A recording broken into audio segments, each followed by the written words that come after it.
الله أكبر. أعوذ بالله من الشيطان الرجيم. بسم الله الرحمن الرحيم. ولقد أرسلنا نوحا إلى قومه إني لكم نذير مبين ألا تعبدوا إلا الله إني أخاف عليكم عذاب يوم أليم. فقال الملأ الذين كفروا من قومه ما نراك إلا بشرا مثلنا وما نراك اتبعك إلا الذين هم أراذلنا بادي الرأي وما نرى لكم علينا من فضل بل نظنكم كاذبين. قال يا قوم أرأيتم إن كنت على بينة من ربي وآتاني رحمة من عنده فعميت عليكم أنلزمكموها وأنتم لها كارهون. صدق الله. وَلَقَدْ أَرْسَلْنَا نُوحًا إِلَىٰ قَوْمِهِ، اور یقیناً ہم نے رسول بنا کر بھیجا نوح کو اس کی قوم کی طرف. ارسلنا ہم نے بھیجا، یقیناً کیسے بھیجا؟ رسول بنا کر. انی لکم نذیر مبین، اس نے کیا کہا کہ یہ کہہ کر بھیجا کہ انی لکم، کہ یقیناً میں تمہارے لیے ہوں، نذیر ڈرانے والا، مبین واضح، میں تمہاری طرف صاف صاف خبردار کرنے والا ہوں، صاف صاف خبردار کرنے والا ہوں. فقال الملأ الذین کفروا اللہ تعبدوا الا اللہ، اور کیا بات دے کر بھیجا؟ یہ مشترکہ تمام انبیاء کی بات کہ اللہ تعبدوا، کہ تم عبادت نہ کرو الا اللہ، سوائے اللہ کے، اللہ کے سوا کسی کی عبادت مت کرو. انی اخاف علیکم، یقیناً میں خوف کھاتا ہوں تمہارے اوپر، یعنی مجھے خدشہ ہے تمہارے بارے میں. کس چیز کا خدشہ ہے؟ عذاب یوم علیم، دردناک، درد پہنچانے والا، دکھ پہنچانے والے دن کے عذاب سے. یہ یہاں حضور نبی اکرم صلی اللہ علیہ وسلم کے تسلی کے لیے انبیاء علیہ السلام کے واقعات بیان ہو رہے ہیں کہ یہ نہ سمجھا جائے کہ نبی یہ جو کچھ پیش ہو رہا ہے تمہارے ساتھ یہ تو آپ کے ساتھ ہی ہے، اس سے پہلے انبیاء کے ساتھ بھی یہی ہوتا آیا ہے کہ کتاب احکمت آیاتہ ثم فصلت من لدن حکیم خبیر اللہ تعبدوا الا اللہ انی لکم منہ نذیر وبشیر ان استغفروا ربکم ثم توبوا الیہ یمتعکم متاعا حسنا الی اجل الی آخرہ.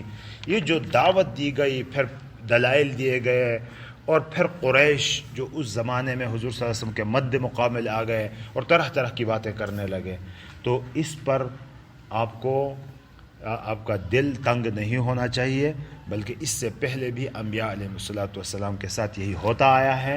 گویا کہ یہ دستور دنیا کا رہا ہے کہ جہاں حق کی طرف دعوت دینے والے داعی، اللہ کے نبی دنیا میں تشریف لائے، ان کے مقابلے میں آنے والے لوگوں نے ایک ہی طرح کے اعتراضات، ایک ہی طرح کی باتیں ہر نبی کے ساتھ ہوتی آئی ہیں، اور حضور نبی اکرم صلی اللہ علیہ وسلم آخری نبی، اس کے بعد اس کے کام کو سنبھالنے والے جتنے بھی لوگ ہیں ان کے ساتھ بھی یہی قیامت تک ہوتا آئے گا. فرمایا کہ اب دیکھو کیا مخالفت کی انہوں نے. سیدھی سیدھی دعوت تھی کہ اللہ کے سوا کسی کی عبادت مت کرو ورنہ بڑا عذاب آنے والا ہے، اس میں گرفتار ہو جاؤ گے. تو کیا کہا؟ فقال الملأ، تو کہا الملأ کا لفظ پہلے بھی گزرا ہے کہ سرداروں کے معنی میں آتا ہے. جو اصل بادشاہ ہوتا ہے اس کے نیچے کام کرنے والے لوگ ملأ کہلاتے ہیں، خان اس کے نیچے کام کرنے والے لوگ ملأ کہلاتے ہیں، یعنی وزراء آج کل کے زمانے میں کہہ سکتے ہیں ہم کہ ان کے سرداروں نے کہا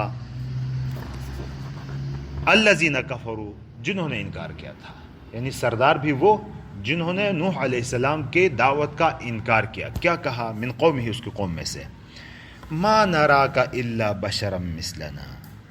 ما نراک، ارا یری اراتن کے معنی دیکھنا، ما نراک متکلم کا صیغہ ہے، ہم نہیں دیکھتے تجھ کو الا بشرا مثلنا، مگر ہمارے جیسا انسان. یعنی ہم تو تمہیں اپنے جیسے انسان ہی پاتے ہیں. گویا کہ پہلا اعتراض ان کا یہ تھا کہ نبی کو انسان نہیں ہونا چاہیے، نبی کوئی فرشتہ ہونا چاہیے، اللہ کا ملک ہونا چاہیے، کہ جو آپ تو ہماری طرح ہے کہ انسان ہے. حضور صلی اللہ علیہ وسلم اور دوسرے انبیاء کے لیے یہی کہا جا گیا کہ ما لہذا رسول یمشی فی الاسواق یاکل الطعام و یمشی فی الاسواق، کہ یہ کیسا رسول ہے کہ بازاروں میں بھی جاتا رہتا ہے اور کھانا بھی کھاتا ہے. تو ان کا مقصد ایک ہی ہے کہ بھئی اس کو فرشتہ ہونا چاہیے. آج کل بھی یہ ہوتا ہے نا، علماء اور جو دین کا کام کرنے والے ہوتے ہیں، یار یہ بازاروں میں جاتے ہیں اور سودا سلف بھی خریدتے ہیں، اس طرح کی باتیں ہوتی ہیں. تو یہاں اصل میں یہ لوگ سمجھے نہیں تھے اس بات کو کہ جو اللہ کا نبی ہوتا ہے وہ فرشتہ ہونا زیادہ مفید ہے یا انسان ہونا زیادہ مفید ہے. اب فرشتہ ہوتا، فرض کریں کہ اللہ کا نبی کوئی فرشتہ ہوتا اللہ کی طرف سے، تو بھئی فرشتہ تو جو ضروریات ہماری ہیں ان ضروریات سے وہ پاک ہوتا ہے. اب اگر ہم سے کوئی گناہ ہو جائے تو ہم فرشتے کی اتباع کرتے ہوئے یہ بھی کہیں گے کہ یار ہم اس کا اتباع نہیں کر سکتے ہیں، وہ اس میں کوئی شوق ہی نہیں ان چیزوں کا، بھوک نہیں لگتی ہے تو نہیں کھاتا ہے، حرام نہیں کھائے گا. ہاں جی، جنسی خواہشات نہیں ہے، حرام میں مبتلا نہیں ہے تو اس کی خواہشات ہی نہیں ہیں. ہم تو انسان ہیں، ہمارے اوپر اللہ نبی کو ان کے لیے مثال بنا کے بھیجتے ہیں. تو نبی مثال بن کے آتا ہے، انہی جیسی خواہشات رکھتا ہے، انہی جیسی ضروریات رکھتا ہے، اور تب جا کے اللہ کے حکموں کی پوری پابندی کر کے اپنی مثال دکھاتا ہے کہ انسان اگر بننا چاہتا ہے تو اس طرح بن سکتا ہے.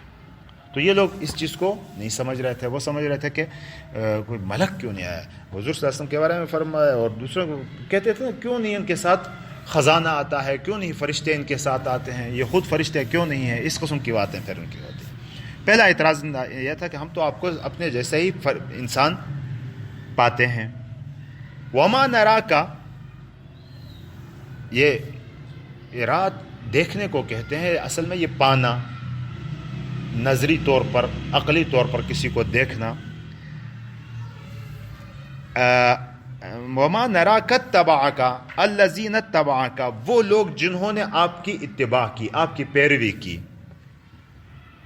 آپ کی پیروی کرنے والوں میں سے ہم نے کسی کو نہیں پایا، مگر کیسے لوگوں کو پایا؟ الا الذین هم اراذلنا، مگر وہ لوگ جو ہمارا اراذل جمع ہے رزیل کے معنی میں آتا ہے، اس کا مطلب کمتر لوگ،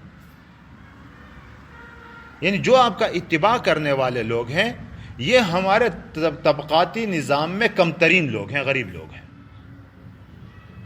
تو یہ بھی دلیل اس بات کی ہے کہ آپ نبی نہیں ہیں.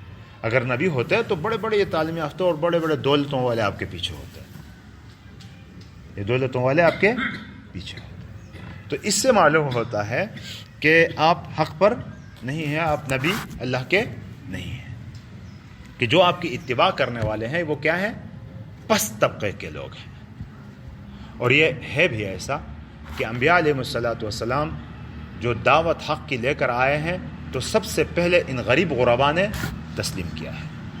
اب وجہ اس کی یہ ہے، اب وجہ کیا ہے؟ وجہ یہ ہے کہ جو مالدار ترین طبقہ ہوتا ہے وہ دنیا کی عیش و عشرت میں ایسا پھنسا ہوا ہوتا ہے کہ وہاں سے ایک تو نکل نہیں سکتا، اور جب نکلتا ہے تو اس کو خوف ہوتا ہے کہ میری یہ دنیا نہ چلی جائے. اور غریب لوگ دماغی عقلی طور پر ان چیزوں سے پاک ہوتے ہیں، تو سوچ ان کی آزاد ہوتی ہے، سوچ ان کی آزاد ہوتی ہے. عام مالدار لوگ یہ سمجھتے ہیں کہ یہ کچھ بھی نہیں ہے، غریبوں کو بالکل بیوقوف سمجھتے ہیں کہ یہ کچھ بھی نہیں ہے، جانتے ہی نہیں ہے وہ کچھ. حالانکہ بیوقوف زیادہ تر یہ مالدار لوگ ہوتے ہیں، کیونکہ ان کا مطمع نظر ان کے نظروں کے سامنے صرف اور صرف مال کمانا ہوتا ہے، تو اس میں اتنے پھنسے ہوئے ہوتے ہیں کہ ان کو ادھر ادھر سوچنے کی صلاحیت کم ہی ملتی ہے. تو یہ غریب لوگ بڑے افضل لوگ، خوش قسمت لوگ ہوتے ہیں. اور انبیاء علیہ السلام کی سب سے پہلے نصرت بھی، سب سے پہلے اتباع بھی ان غریبوں نے کی ہے. اور آج کے زمانے میں بھی قیامت تک بھی یہی سلسلہ چلتا رہے گا کہ جہاں حق کی بات آئے گی تو غریب غربا لوگ اس کی طرف. اب آج کل بھی کہتے ہیں نا جو دیندار لوگ ہوتے ہیں کہ یار چھوڑو، ان کا کوئی کام ہے ہی نہیں، یہ کیا کر رہے ہیں. نہیں ہے کام تو کریں گے نا، اور کیا کریں گے. ہم مصروف لوگ ہیں، ہمارے پاس ایسا ٹائم کہاں ہے، اتنا وقت کہاں ہے، پھنسے ہوئے ہیں دنیا کے عیش و عشرتوں میں پھنسے. تو یہ اس چیز کو شرافت، عزت، مالداری کو سمجھتے تھے، جب کہ اللہ کے نزدیک یہ کوئی چیز نہیں ہے. اللہ کے نزدیک مالداری، خزانے ان کے پاس ہیں، اللہ کا حکم خزانہ ہے، تو یہ چیز اللہ کی نظروں میں کوئی چیز نہیں ہے. تو یہ شرافت اور عزت اور فضیلت مالداری میں سمجھتے تھے. تو اس لیے کہتے تھے کہ مالدار لوگ کیوں نہیں ہیں. اراذل، ارزل کی جمع ہے، ارزل کی جمع اراذل ہے، جس کے معنی ہوتے ہیں کم ترین، پست طبقہ، نچلا طبقہ. تو ہم دیکھتے ہیں کہ وما نراک تبعک، اور ہم نہیں پاتے تجھ کو، الا الذین، جنہوں نے اتباع کی تمہاری، ان کو نہیں پاتے مگر ان لوگوں کو جو ہم میں سے رذیل ہیں، ارذل ہیں، جو ہم میں سے کیا ہے، پست ہے. تو ترجمہ سمجھ میں آ گیا. بادی الرأی، بدا یبدو کے معنی ظاہر کرنے کے ہوتا ہے. بادن اسم فاعل کا صیغہ ہوا ہے، ظاہر نظر میں، ظاہر دیکھنے میں. تو یہ حال بنتا ہے صاحب اتباع کا، کہ کاف سے حال ہے یہ، کہ اتباع کرنے والے بھی ایسے ہیں کہ انہوں نے اتباع اپنے سرسری نظر سے کی ہے، یعنی تحقیق نہیں کی ہے اس چیز کی، انہوں نے تحقیق بھی نہیں کی ہے. تحقیق کر کے آپ کی باتوں کو ماننے کے بعد ہم ہوتے تو ہم تحقیق کرتے. اپنے آپ کو بڑا سمجھتے ہیں نا دولت والے. ہم ہوتے تو تحقیق کرتے، اور تحقیق کی بنیاد ان کی کہاں جا کے ختم ہو جاتی ہے؟ مال دولت پر جا کے ختم ہو جاتی ہے. تو کہتے ہیں بادی الرأی میں، بادی الرأی اردو میں بھی استعمال ہوتا ہے لفظ کے سرسری نظر سے، سرسری نظر سے، سرسری نظر سے تجھے دیکھا اور تیرے اتباع کرنے لگ گئے، لہٰذا تو نبی نہیں. آگے تیسرا کیا اعتراض کیا؟ وما نرا لکم علینا من فضل، اور کوئی فضیلت بھی تمہاری ہم اپنے اوپر نہیں دیکھتے. کوئی ایسی بات بھی نہیں ہے کہ تمہارے اندر کوئی فضیلت ہے تو جس کی وجہ سے ہم تمہاری اتباع کریں. یہاں بھی وہ مال و دولت ہی کی بات آ گئی. مال و دولت اور جاہ و جلال دنیا کا وہ تمہارے پاس نہیں ہے. تو اس کا مطلب یہ ہے کہ ان کے نزدیک، دنیا دار طبقے کے نزدیک، مال دولت، جاہ و جلال یہی فضیلت کی چیز ہے. اس لیے ہونا کس کو چاہیے تھا؟ ان لوگوں کو نبی ہونا چاہیے تھا. حضور صلی اللہ علیہ وسلم سے کہتے تھے نا کہ طائف کے ایک شخص کا بڑے سردار تھا، اس کا نام لے کر کہتے اس کو نبی ہونا چاہیے، تو تجھے کس نے نبی بنایا ہے؟ کیونکہ وہ بڑا دولت والا ہے، بڑی دولتوں والا ہے. تو ان کا نقطہ اختتام کیا ہے؟ مال و دولت اور دنیا کا جاہ و جلال. اور اللہ کے نزدیک یہ کچھ بھی نہیں ہے. اللہ کے نزدیک جس کو شرف اور عزت دینا ہے وہ اس کے کردار کی وجہ سے ہوتا ہے، اس کے کردار کی بات ہوتی ہے، وہاں مال و دولت کا نہیں ہوتا. اسے وہاں کا کیا ہے؟ سب سے عزت مند کون ہے؟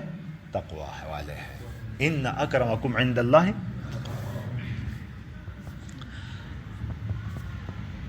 پھر آخر میں رزلٹ نکال، بل نظنکم کاذبین، ہم آپ کو کیا گمان کرتے ہیں؟ جھوٹے. ہم آپ کو جھوٹا ہی سمجھتے ہیں، یعنی تم جھوٹ بولتے ہو. تو یہ رسول اللہ صلی اللہ علیہ وسلم کو نوح علیہ السلام کا واقعہ بتایا جا رہا ہے، اور پیغمبروں کے واقعات ایسے بتائے جا رہے ہیں کہ یہ آپ کے ساتھ ہی نہیں ہو رہا، یہ شروع سے، ابتدا ہی سے یہ سلسلہ چلا آ رہا ہے، یہ چلتا رہے گا. کہ کہتے ہیں نا وہ اپنے اس میں مست ہوتے ہیں، وہ اپنی ہی فضیلت ہوئی کو سب کچھ سمجھنے لگتے ہیں. کل حزب بما لدیہم فرحون. قال یا قوم، اب ایک داعی، اللہ کی طرف دعوت دینے والے کا یہاں ذکر ہے کہ وہ کیا کہتا ہے. اس نے ان کے مقابلے میں گالی نہیں دی، غصہ نہیں ہوئے، بد دعائیں نہیں دی، بلکہ کیا کہا؟ شرافت، مہربانی، لطف کے ساتھ ان کو سمجھا رہا ہے. کہتا ہے یا قومی، اے میری قوم. دیکھو محبت کا لفظ ہے. ارأیتم، یہ ارأیتم، رعا یرا کے معنی دیکھنے، ارأیتم کیا تم دیکھتے ہو، لفظی معنی تو اس کا یہ ہوگا.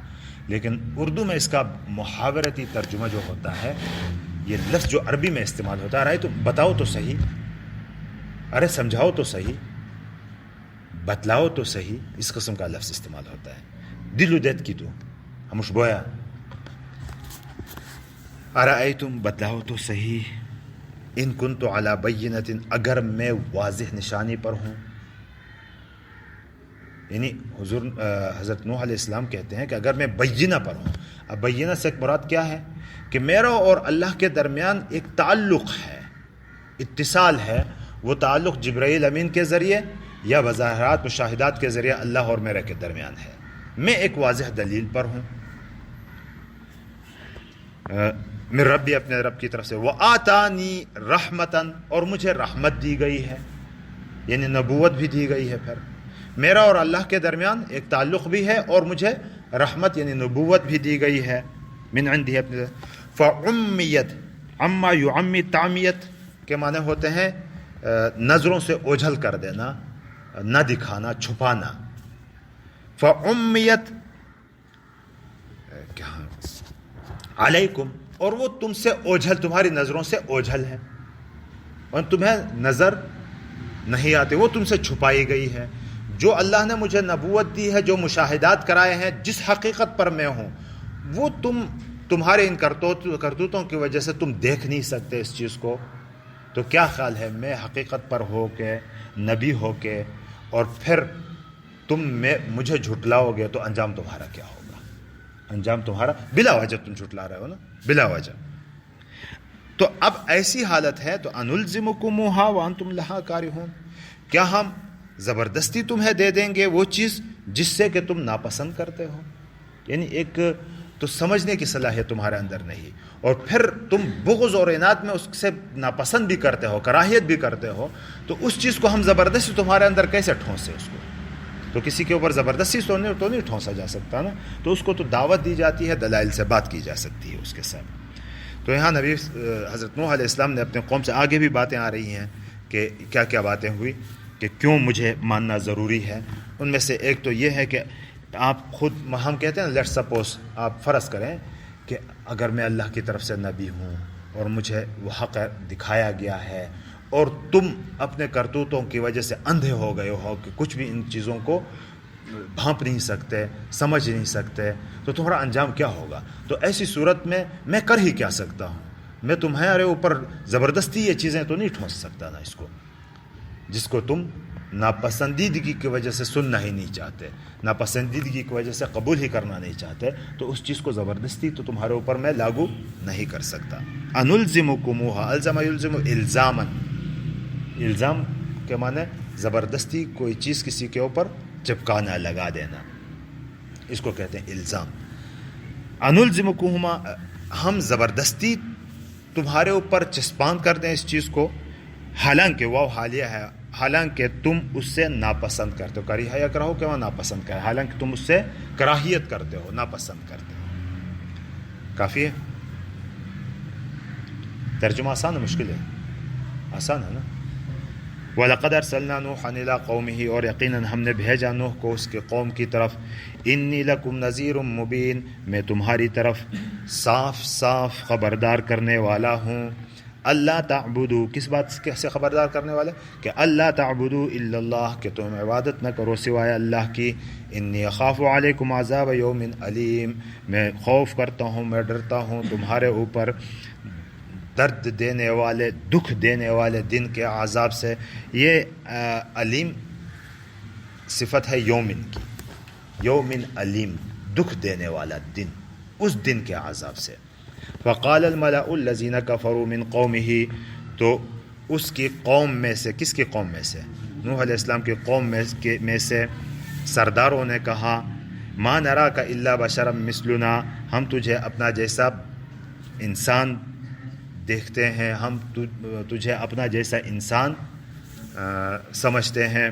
وما نراک اتبعاک الا الذين هم اراذلنا بادی الرأی، اور ہم دیکھتے ہیں تیرے اتباع کرنے والوں کو کہ وہ ہم میں سے پسترین طبقہ ہے جنہوں نے سرسری نظر سے اتباع کیا تمہارا، اور ہم دیکھتے ہیں کہ سرسری نگاہ سے پسترین طبقہ تمہارا اتباع کرنے والا ہے۔ وَمَا نَرَىٰ لَكُمْ عَلَيْنَا مِن فضل، اور ہم تمہارے اندر کوئی فضیلت نہیں دیکھتے اپنے اوپر، بل نظنکم کاذبین، بلکہ ہم تجھے جھوٹا سمجھتے ہیں، گمان کرتے ہیں۔ قال یا قومی، فرمائے کہ اے میری قوم، ارأیتم ان کنت علی بینۃ، بتلاؤ تو اگر میں واضح نشانی پر ہوں، من ربی، اپنے رب کی طرف سے، وآتانی رحمتا، اور مجھے رحمت دی گئی ہو، من عنده، اپنی طرف سے، کس کی طرف سے؟ اللہ رب کی طرف سے، فعمیت علیکم، جو تم سے اوجھل کی گئی ہے، انلزمکموہا، کیا میں تمہارے اوپر زبردستی کر سکتا ہوں، وانتم لہا کارہون، جبکہ تم اسے ناپسند کرتے ہو۔ کون کرے گا؟